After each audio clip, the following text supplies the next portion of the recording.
He could just about see through the leaves. He pulled back the string of his bow and released the arrow.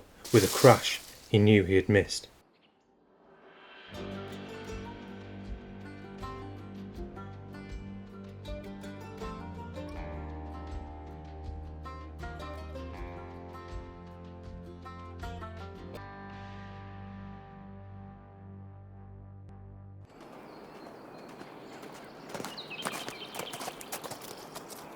The hunt had been long and mostly unsuccessful, but Thomas didn't really mind. He just loved the thrill of the hunt, but he wasn't enjoying it as much as he usually would have.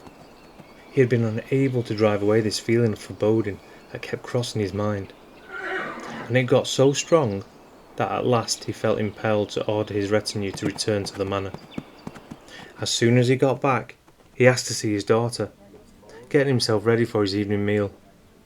He sat with his wife and excitedly talked about the hunt and what had happened.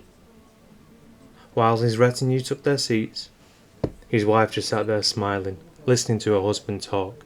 She knew how much he loved to hunt. He paused for a moment, and his forehead creased into a frown. "Where is little Ellen?" he said. But just before his wife spoke, the maids walked in carrying a large decorated pie. Lord Thomas shuffled in his seat, sitting upright in excitement of this large pie being carried onto the table. "Oh, I do love a good pie," he exclaimed, as the maids took off the lid of the pie and left the room. Lord Thomas greedily began heaping the filling onto his plate. "Where is Ellen?" he said. Earlier that day, when Lord Thomas and his men were leaving on their horses for the hunt, his wife set out for the nearby church. But just before making it to the gate, she turned and hurried back to the manor house, making her way to the kitchen. Little Ellen set off towards the River Irwell. With the low autumnal sun dancing on her fair skin, she sat in the long grass of a nearby field, sat there embroidering. A little later on, the stepmother called the young Ellen back to the manor house. She was a kind girl with a strong sense of duty, so she hurried back to her home, where her stepmother then told her to go to the scullery in the kitchen and tell the master cook to dress the fair milk white dough for dinner. Young Ellen did as she was asked, placing her needlework down on a wooden table as she went. Unbeknown to Ellen, the stepmother, jealous of the girl's good looks and her close relationship to her father, instead she hatched a plan with the manor's master cook instead of going to church. But unknown to them, a young scullery boy had overheard them and begged them not to go through with it. If they must do it, then do it to him and leave the girl be. But they heard Ellen coming. They looked at each other. The cook stepped into the shadows behind the door, and the stepmother took the boy through the house, holding his mouth tightly shut. She said in a harsh, cold voice, "If you tell a soul, the same fate awaits for you." But when Ellen arrived at the kitchen, she saw no one. So pausing slightly, she called out, "Hello?" As she looked round towards the scullery, still no sound. So young Ellen called out again, "Lady says you must dress the fair milk white dough for dinner." Just then, a large powerful hand grabbed her by the chin and pulled her head back, holding her mouth closed. She heard a deep voice say, "You are the white dough, my dear." Ellen tried to scream, but she couldn't open her mouth. She tried to fight her attacker, but he was too strong. Just then, the cook pulled a knife from his apron and cut the girl's throat.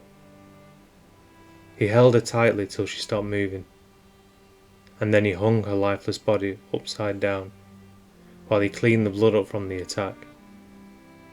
When he came back, the master cook then dismembered the body and cut the meat into pieces, in which he made a number of large pies.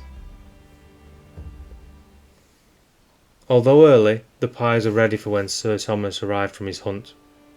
As soon as he got back, he asked to see his beloved daughter, taking a seat with his wife, telling her about his day in the hunt while his retinue took their seats also. His wife sat listening. He paused again and frowned. "Where is little Ellen?" he said. But just before his wife spoke, the maids walked in carrying a large decorative pie. That was carried to the table and placed in front of Lord Thomas. The maids took off the lid of the pie, and the room filled with a heavenly smell. They left the room. Lord Thomas began heaping the filling onto the plate, but noticing that his dutiful and punctual daughter was absent, the Lord vowed not to eat until she arrived. "Where is Ellen?" he said, with a much stern tone in his voice. She's, the stepmother stuttered. "She's found God and left for a nunnery." "Lies!" cried a high-pitched voice. Lord Thomas and the stepmother turned and stared in shock. It was the little scullery boy, standing with a jug of wine. "What did you say?" exclaimed Thomas. The boy cried, "'Tis false! Cut open the pie, and there you'll find your daughter." He then related the sad catastrophe, under the scowl of the stepmother. In disbelief, thinking it was some kind of sick jest, Thomas stood from his chair, then solemnly made a bow before his company, and left the hall, and ran around the manor looking for his daughter, with his cries turning into screams of panic when he could not find the small girl. He flew into a rage and sent for the sheriff. The cook and stepmother were held by the gentlemen guests, and were arrested, and after being found guilty, the stepmother was to be burned at the stake for what she had done. She begged Thomas over and over, claiming it was out of love for him. But Thomas was in unimaginable grief. His heart was now cold to her. His daughter, fair Ellen, was his world. The master cook was stripped and thrown into a cauldron of boiling molten lead, where he was boiled alive until his flesh left his bones. The story goes, in a reward for his bravery and honesty, the scullery boy was adopted by Lord Thomas and made his heir. Well, that will do it for today. To let you know, some people claim this story is 100% true, whereas others say it's just a story. But this story comes from a ballad called The Lady Isabella's Tragedy, or The Stepmother's Cruelty, and is sang to the tune of The Lady's Fall, created in 1672. And if you look into the Radcliffe family tree, there is a Sir Thomas Radcliffe, born on 28th November 1422 and died 25th November 1495, and he did have a little girl called Ellen, with his wife Margaret Parr, and then married again with the stepmother Isabella. And again there is another Sir Thomas Radcliffe, born in 1688 and died in 1725, with a daughter Ellen, born in 1719. Lord Thomas and fair Ellen, father and daughter, are supposed to have figures engraved on a slab in the church, which were recorded by Dr. Whitaker, who described it as an alabaster slab northwest of the altar in Radcliffe Church, covering the remains of James de Radcliffe, founder of the church. Also, there are rumours that the slab possesses miraculous powers, and over the decades, shards of the stone are said to have been broken off and taken as protective talismans by the people of Radcliffe. Curiously, there is also said to be an apparitional black dog, an ancient omen of death, which now haunts the tower, and is perhaps somehow linked to the dark tale of fair Ellen.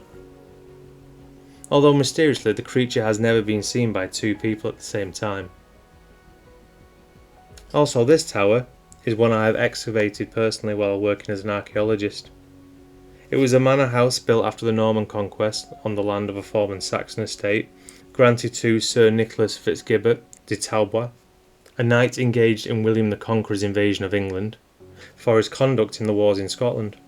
Sir Nicholas then took the name de Redcliffe, from the name of the area listed in the Domesday Book, and derived from the Old English word for the red cliffs around the banks of the River Irwell. A fortified tower was added to the manor house in the mid-14th century, which connected to the Great Hall, followed by further fortifications into the reign of Henry IV. The manor changed hands multiple times by the 1800s. The Wiltons were only occupying a single wing, and by 1840 the Great Hall and West Wing were gone, and the tower had been converted to a farm building and stored cows. Please let me know what you thought of this story, and if you think there's any truth in the tale at all. Also, if you're new here, don't forget to like and subscribe. Thank you for your support, and take care.